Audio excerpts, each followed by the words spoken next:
Once considered untouchable kings of the savannah, rhinoceroses have become an alarming presence in the heart of South African towns. With their massive bodies, thick armor-like skin, and horns sharp enough to pierce metal, these giants now pose a very real danger to human life.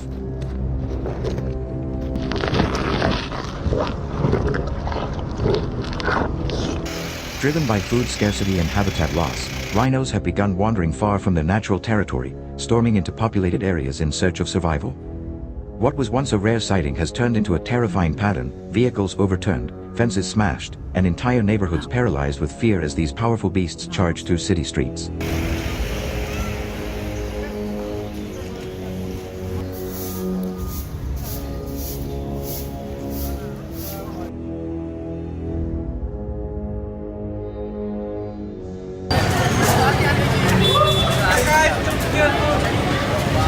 The sheer size and unpredictable aggression of the rhino have forced the public to face a difficult truth: coexisting peacefully is no longer possible. Growing public concern and repeated incidents eventually pushed the South African government to take action, approving regulated rhino hunts to prevent further destruction and protect civilians. But confronting such a creature demands more than courage; it takes strategy, patience, and precision.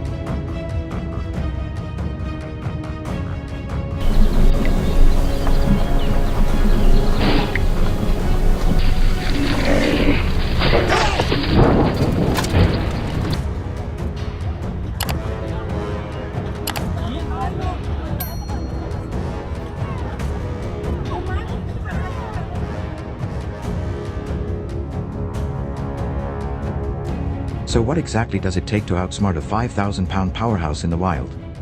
What tactics do hunters rely on to safely bring down one of nature's most formidable animals? Let's explore that journey together, right after this.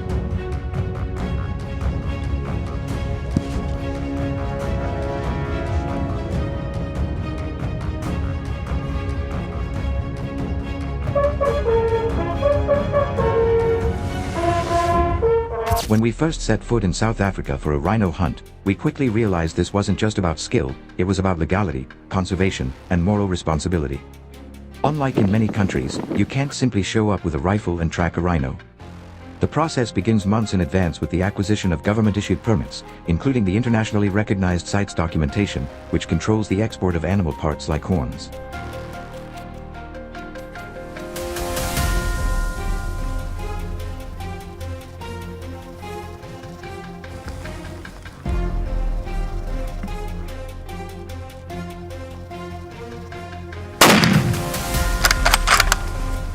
Each hunt is limited to specific rhinos, usually older, non-breeding white males, selected by conservationists to minimize impact on the gene pool. This control system ensures that hunting aligns with population management, and that each rhino taken contributes to the protection of many more.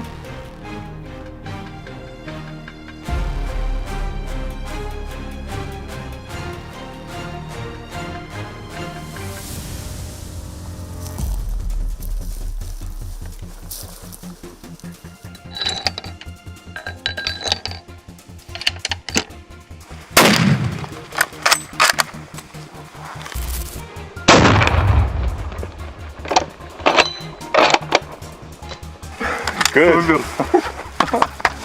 Perfect.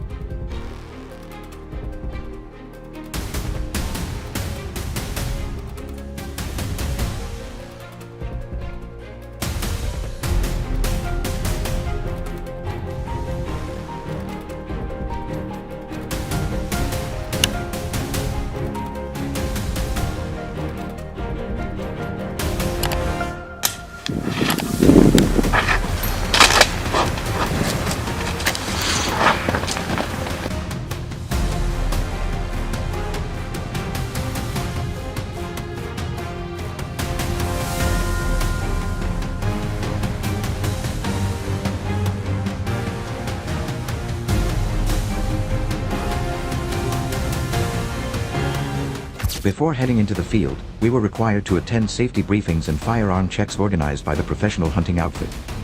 Most of us were equipped with large-bore rifles, such as the .375 HNH Magnum and the .416 Rigby, chosen for their penetration ability against a rhino's 2-inch thick hide and massive bone structure.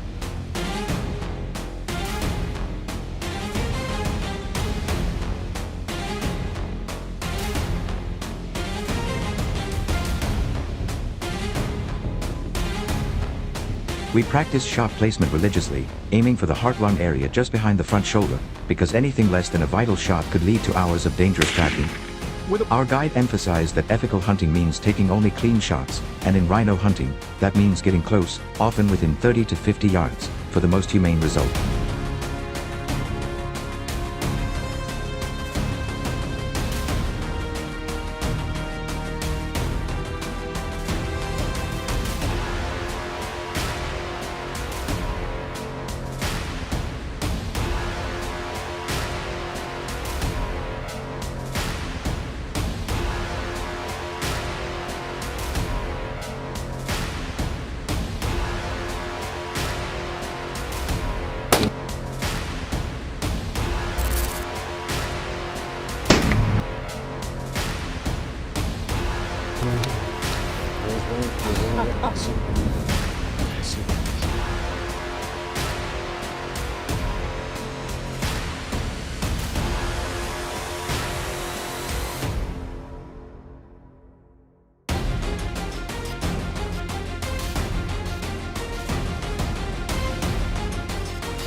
Tracking the rhino was an entirely different art form. We partnered with local Schengen trackers who could read the bush like a book, following the subtlest clues, fresh dung, broken branches, or faint hoof prints pressed into the dusty soil. One tracker pointed out where a bull had wallowed earlier that morning.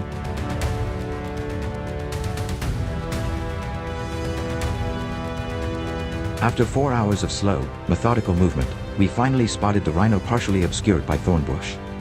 At 40 yards, it lifted its head, sniffed the air, and took a step toward us. I steadied my rifle, exhaled slowly, and fired. The first shot struck clean through the shoulder, and the animal staggered. A second round from our backup shooter ensured it went down fast, no suffering, no chaos. It was a silent, respectful end.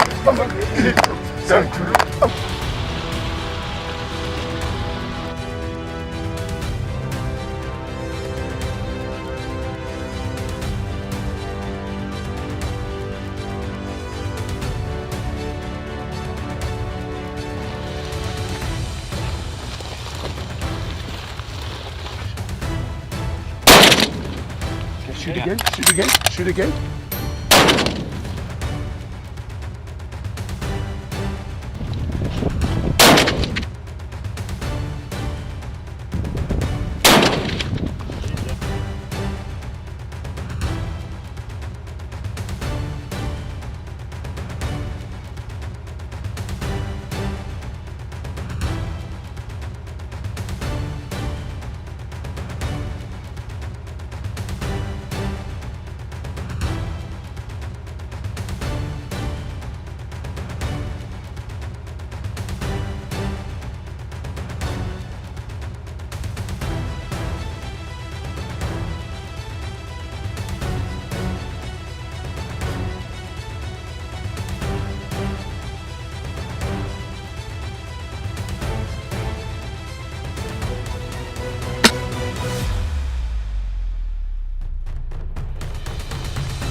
Still, no amount of preparation removes the danger. Rhinos may look slow, but they can charge at 30 miles per hour and are known to react unpredictably under stress. On another occasion, a young rhino caught our scent and mock charged before veering away at the last second, an adrenaline-filled reminder that we were on their turf.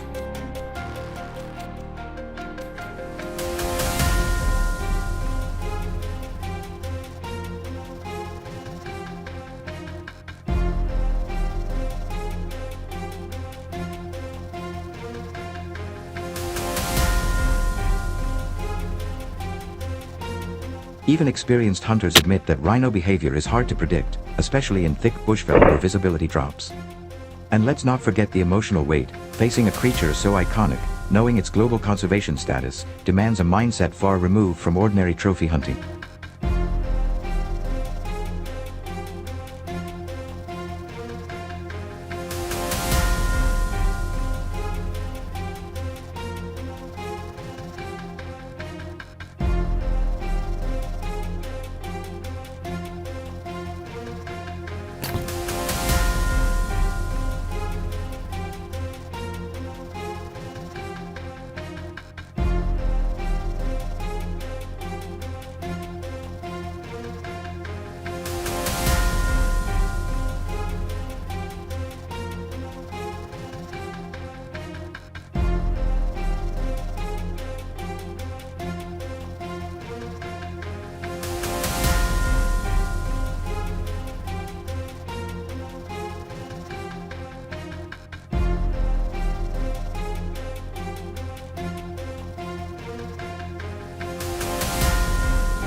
Yet it's through this process that we've developed more than just skill, we've gained perspective.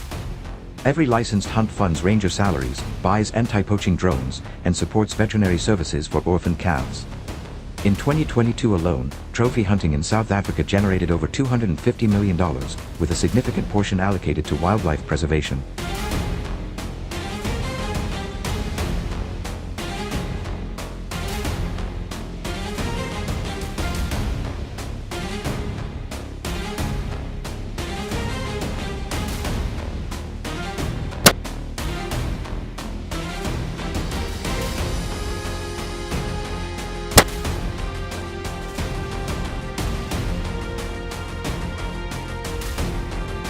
We met community members who now earn stable incomes through ecotourism and game management, jobs made possible by regulated hunting. Our guide told us of a reserve that had to sell off surplus rhinos or risk starvation due to overpopulation. In such cases, hunting becomes not only necessary but beneficial to the herd's survival.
Wild donkeys have long since crossed their original ecological boundaries, becoming a serious threat in many semi-desert and arid steppe regions.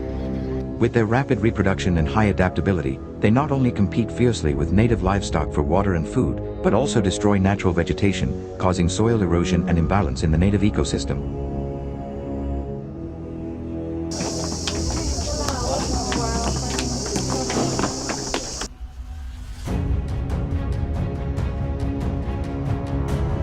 In particular, many herds of wild donkeys roam uncontrolled and often spill onto the roads, obstructing traffic and even leading to serious accidents for local people.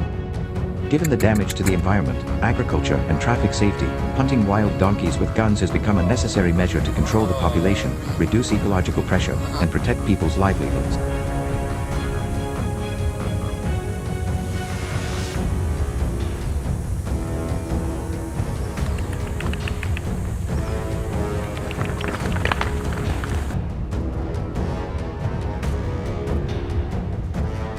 The hunting ground was in a semi-arid area of Namibia's Central Highlands, where donkey herds often move south during the changing seasons in search of new food. Coming to a large, open area with scorched grass, we found traces of fresh dung, indicating that the herd had recently passed through.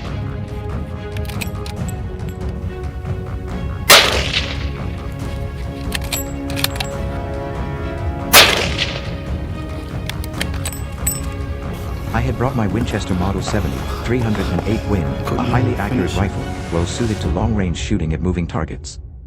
A donkey was foraging alone. To avoid being detected, I lay face down on the ground, placing the rifle in front of me. Pointing the muzzle straight at the donkey's chest, a shot rang out, shattering the silence of the forest. I had conquered it.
A few hundred yards further in, we began to hear the faint sound of hooves hitting the ground, very faint but insistent.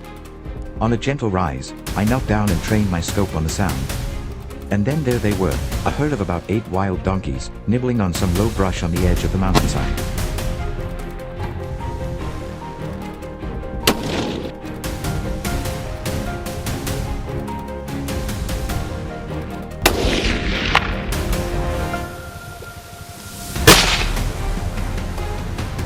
One of the herd was a large, sturdy animal, with dark gray fur and erect ears that flapped like antennae.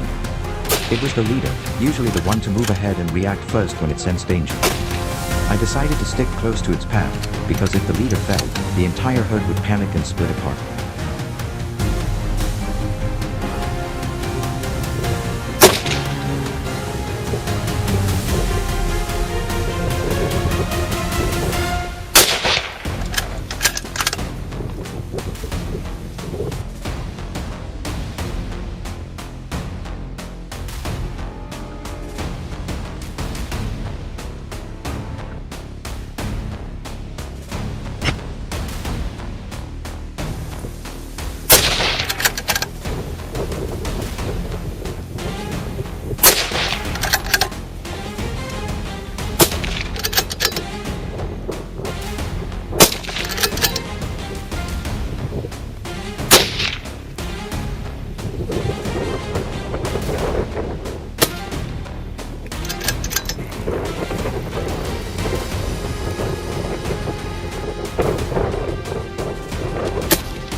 I adjusted my aim, took a deep breath, and pulled the trigger. The shot rang out dry, followed by a chilling silence. The donkey was hit just behind the shoulder, staggered a few steps, and collapsed. The herd immediately scattered, running in all directions, leaving a trail of dust in its wake. One of the other shooters fired again, taking down another donkey as it veered away from the mound.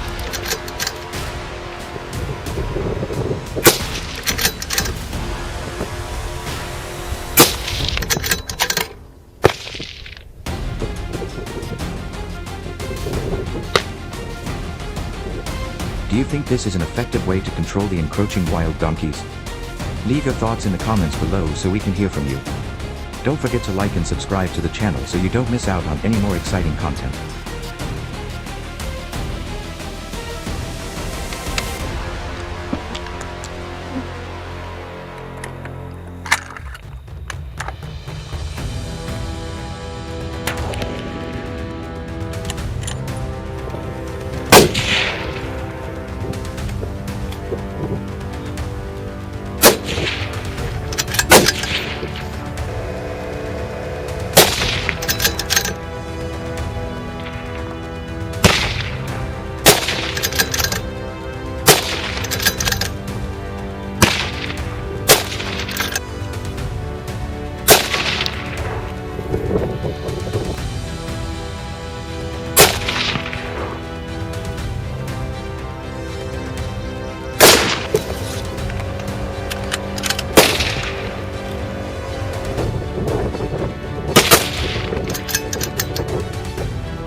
In the days that followed, we continued south, through rocky terrain and sun-scorched grasslands. Wild donkeys travel in packs and are good at hiding in arid environments, but that makes them dangerous when the packs grow unchecked. In some areas, wild donkeys have been reported to encroach on native sorrel habitat, reducing the survival of many rare native species.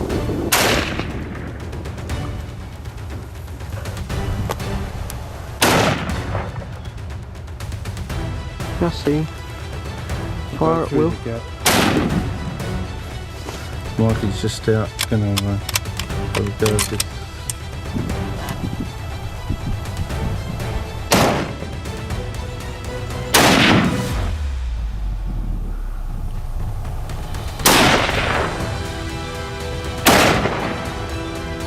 Take your time.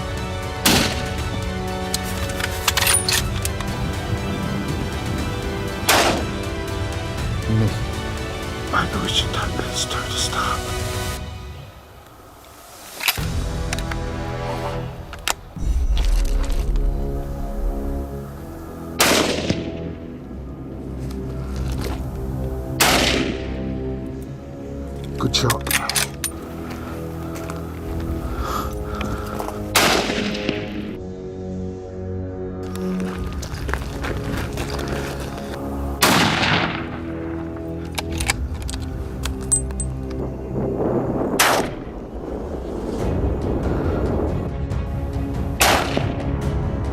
Yeah, that's fatal. Right in the heart.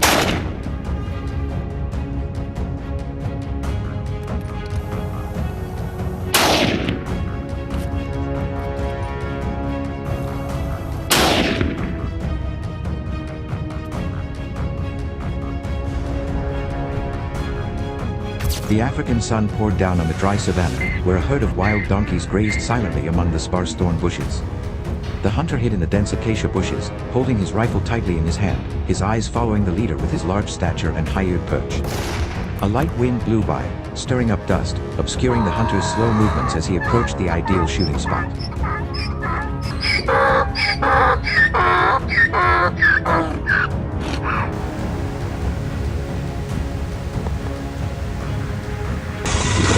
That's the donkey. Hit the donkey!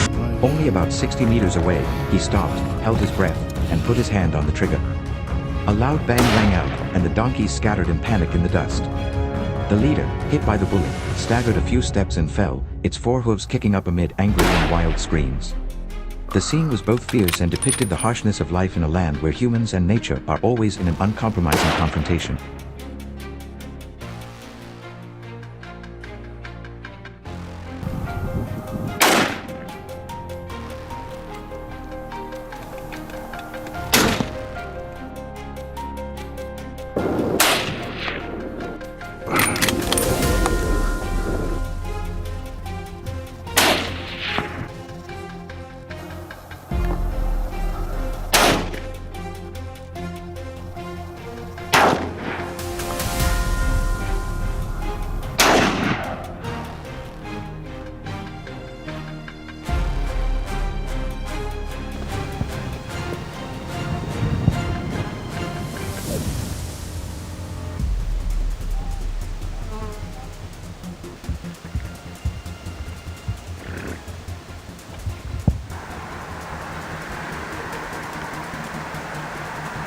Two wild donkeys stood in the middle of a scorched grassland, quietly chewing dry leaves under the harsh African desert sun.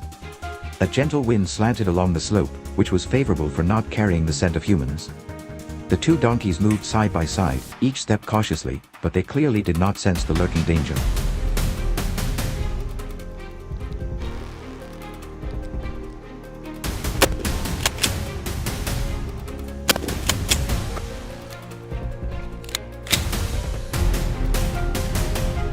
I adjusted my sights, aiming at the larger one, which seemed to be the leader. The gunshot rang out, tearing the quiet air.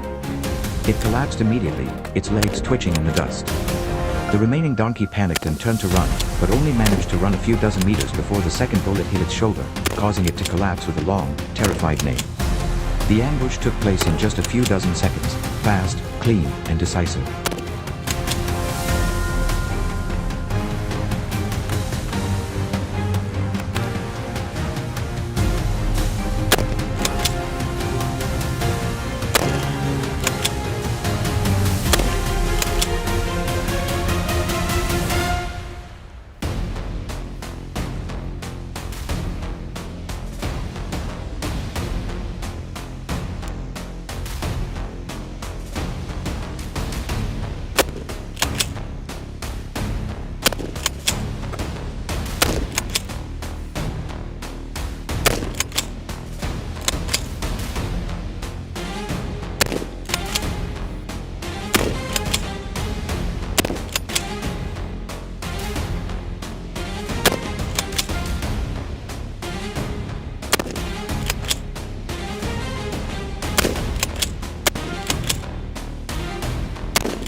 As the sun set behind the red hills, the hunt ended in silence and dust lingered on the cracked ground. Although it was only a short hunt, it clearly showed the severity of the invasion by wild donkeys. They not only destroyed crops and competed with livestock for water, but also severely degraded the local ecosystem.